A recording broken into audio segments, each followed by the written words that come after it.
Right, hi everyone. We're now into the middle of March, so season's not far away. But Harpenden Common here, we've got a problem that started back in last summer. If we remember that, it was really extreme. To give you an idea, and a lot of members ask, why the fairway's still not recovered. Last summer was so extreme in soil moisture deficit, so rainfall in and evapotranspiration out. From early March until I think it was the middle of August, we are 300 mil down. I think we had around about 100 mil in through natural rain, and then around 400 mil. So in old money, that's 12 inches. So if you think about that, that's a huge empty jug. So that put all the fairways at Harpenden Common under a lot of pressure. Some fairways have bounced back better than others. The Jockey Field, for instance, which is heavier soil, has come back better. But I'm on the 17th fairway at the moment. And as you can see, it's it's still recovering. It will take time to recover. Okay, so the recovery plan started as soon as the rain came. The rain came, we had some thunderstorms mid to late August. And then Sean, who was former head greenkeeper, and Ollie, who's got the camera there, really put a recovery plan, which was good, really solid. The first bit of the recovery plan was heavy scarification, because if you look at the soil here, if you look down here, you can see a lot of what we call dead matter there, real horrible stuff really, that just got burnt out, got baked.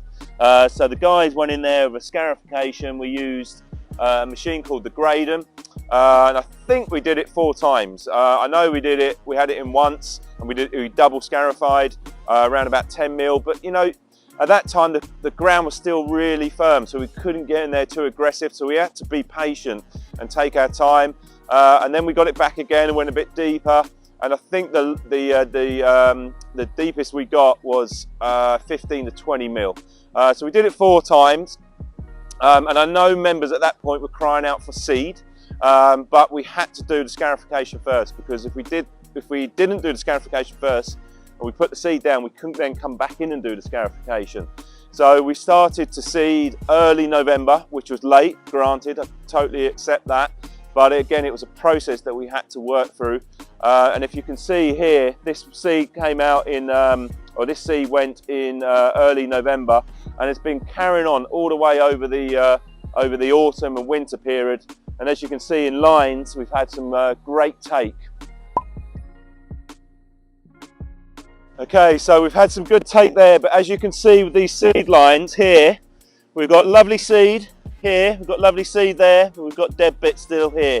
And this is the problem with, we used a machine called the Varado, which is a disc seeder, and it slots it into lines, and it's brilliant for getting, it's more of an overseed really, not a, this fairway was completely devoid of grass, so it's not a case of it will just give you 100%, it'll put them into lines.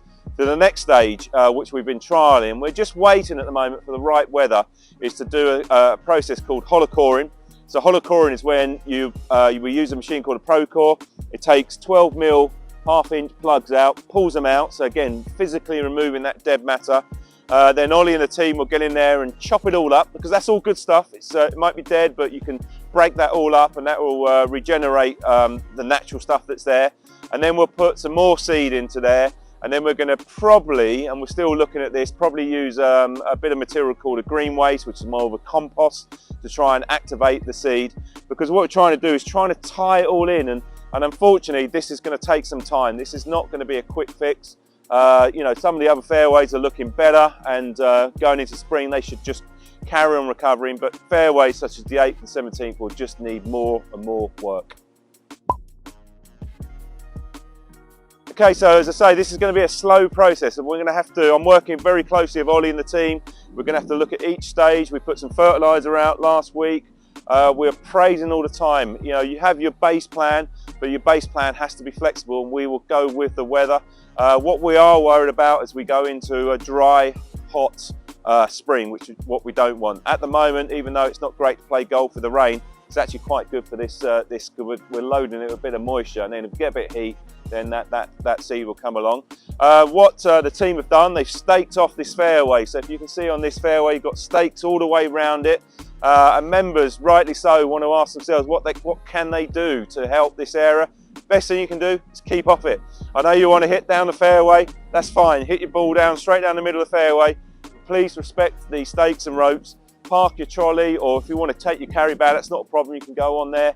But park your trolley to the side, walk, play your shot, and go off it. That's the one thing that, yeah, that's the best thing that members can do just to help help this process. But the team are, I can promise you, you know, fully aware of this situation, and we're working as hard as we can with au naturel to try and get this fairway recovered as quick as possible.